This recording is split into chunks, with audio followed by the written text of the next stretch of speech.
Magandang araw mga Calling Up, suportahan niyo po ang aking YouTube channel Calling Up Community at lahat ng mga reactor ng Calling Up at mga vlogger. Paki-like and subscribe po sa aking channel. Ngayon nga mga Calling Up, bigyan natin ng reaction ang kaibahan ng Rina noon at Rina ngayon. Ngayon nga mga Calling Up ay isang taon na nga itong si Rina sa pangangalaga ng Calling Up. Kita naman natin mga Calling Up na malaki talaga ang pinagbago itong si Rina.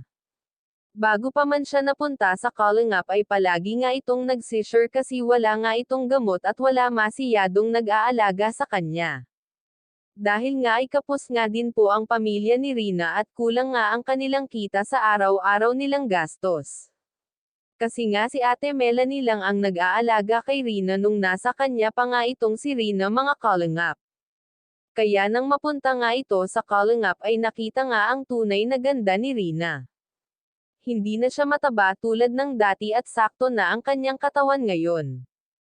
Binabalance nga ni Ate Roda ang pag-diet ni Rina. At kita naman natin mga Calling Up na blooming nga itong si Rina ngayon. Dalaga na nga itong si Rina kasi natuto na siyang mag-ayos at alagaan ang kanyang sarili. Dahil yun sa guide ni Ate Roda. Ngayon nga ay nag-aaral nga siya.